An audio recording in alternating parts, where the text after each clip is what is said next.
दर्शक tower live में आपका स्वागत है। मैं राजेंद्र सोनी आपके सामने एक बार फिर हाजिर हूं देश और दुनिया की नई नई खबरों का पिटारा लेकर।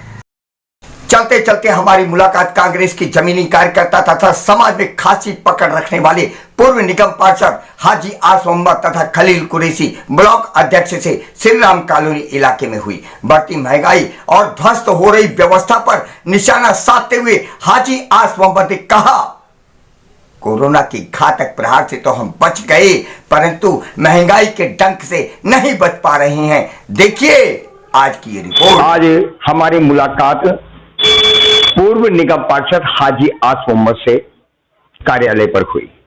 आइए जानते हैं बढ़ती महंगाई को लेकर चर्चा करते हैं, वो क्या कहते हैं। आइए उन्हीं की जवानी, उन्हीं की कहानी। आज का दौर इतना खतरनाक चल रहा है, उसके साथ साथ महंगाई टाइम मार जात है। क्या कहना चाहेंगे? देखिए, आज के हिसाब में महंगाई कुछ तो है और कुछ मोदी सरकार, केजरीवाल सरकार ने बना रखी है, क्योंकि इन्होंने बड़े बड़े वादे करे थे पब्लिक से, उनको नहीं निभा पाए। लोगों से वादा किया था हम सैलरी नहीं लेंगे, सैलरी ले रहे हैं। लोगों से वादा किया था एक बार हमें जिता दो, हम महंगाई कम करेंगे। लेकिन जो दौर कांग्रेस का था वो लोग आज भी याद करते हैं। कांग्रेस के जमाने में कारोबार था, आज कारोबार नहीं है। महंगाई इतनी नहीं थी जितनी आज इन्होंने महंगाई कर रखी है, क्योंकि ये पूंजीपतियों की सरकार है, जिस वजह से किसानों को धोखा देकर मंदे में खरीदते हैं और अपने कोल्ड स्टोरों में जमा करके ये गरीबों को लूटते हैं। सरकारों के पीछे वही पूंजीपति जो है ना पैसा लगाते हैं, सरकार फिर उनको मौका देती है, अब लूट लो जितना लूटना है किसानों को, ठग लो जनता को, हम तुम्हारे साथ हैं। इसीलिए जनता समझ चुकी है महंगाई तो कम होगी वो कांग्रेस के जमाने में होगी, और आने वाले समय में कांग्रेस की इंशाल्लाह सरकार बनेगी और जनता इनको जवाब देगी महंगाई का।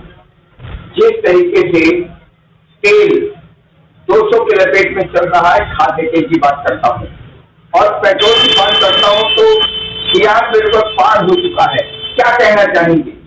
देखिए, ये अपनी कमाई के चक्कर में इन्होंने तेल पे इतना जो है ना टैक्स लगा रखा है कि इनकी जेबें जो है ना इसीलिए भर रही हैं। इनको टैक्स कम करना चाहिए, गरीबों को राहत देनी चाहिए। इनके ही लोगों ने सरसों के तेल के गोदाम बना रखे हैं, अगर ये चाहे छापा मारे तो सरसों का तेल बहुत ही कम हो सकता है, आधे रेटों में हो सकता है, क्योंकि इन्होंने वादा किया था कि हम महंगाई कम करेंगे। लेकिन जो भी माल इन्होंने अपने पूंजीपतियों को खरीदवाया किसानों से, आज उसकी मार किसान भी झेल रहे हैं और हिंदुस्तान की जनता भी झेल रही है। कांग्रेस में जो अभी कमी आ रही है उसके लिए आप क्या कहना चाहेंगे? ये कमी क्यों आ रही है? देखिए, कांग्रेस में कमी ना तो पहले थी और ना आज है और ना आगे रहेगी। ये तो एक दौर होता है, अगर घर में भी परिवार होता है तो उसमें भी थोड़ा बहुत उतार चढ़ाव आता है, लेकिन कांग्रेस पार्टी आज भी रोडों पे है और गरीबों की लड़ाई लड़ रही है और आगे भी लड़ती रहेगी। इसका उदाहरण है कि केजरीवाल सरकार ने झूठ बोलकर वादे करे जनता से और आज उसका खामियाजा जनता को भुगतना पड़ रहा है। कांग्रेस पार्टी इसकी निंदा करती है जो केजरीवाल ने दिल्ली में दंगे करा के लोगों की जान गंवा दी है और लोगों के घर जलवा दिए हैं, लेकिन केजरीवाल सरकार ने एक शब्द भी जनता की आवाज नहीं उठाई है। इसका अभी निगम के चुनाव में केजरीवाल सरकार को इसका खामियाजा भुगतना पड़ेगा और जनता उनको जवाब देगी।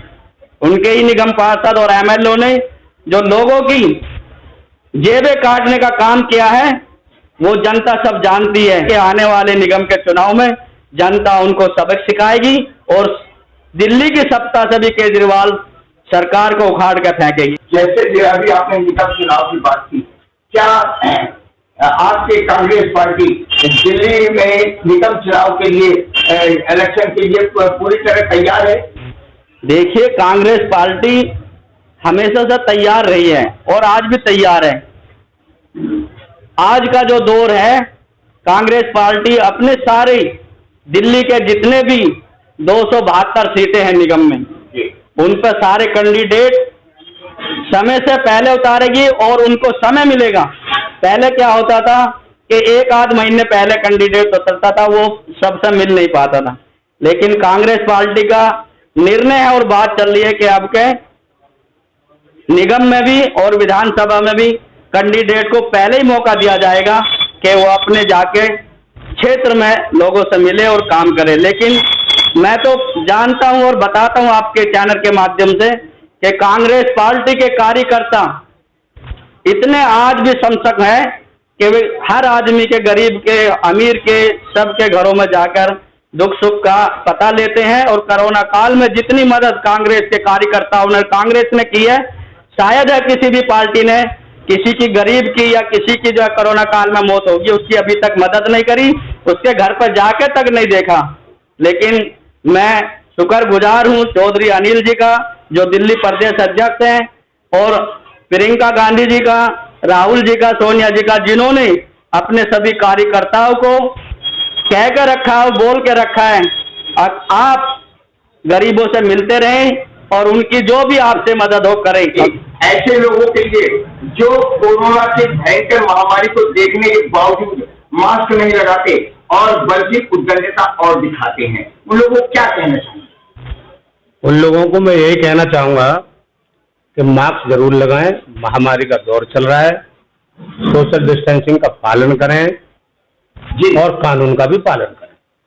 ये उनके स्वास्थ्य के लिए अच्छा है। हाँ, ये उनके स्वास्थ्य के लिए, उनके परिवार के लिए बहुत फायदेमंद है, क्योंकि जो अगर शासन अगर कुछ अपने आदेश या उपदेश बता रहे हैं तो वो हमारे फायदे के लिए बता रहे हैं। कांग्रेस आपके नगर निगम में इसलिए जीतेगी कि लोगों ने देखा कांग्रेस के काम को, कांग्रेस के वर्करों को।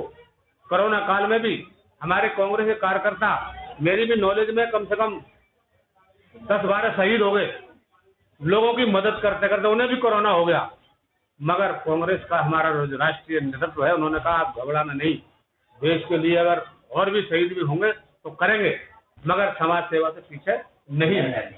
ठीक है, हमसे बात करेंगे।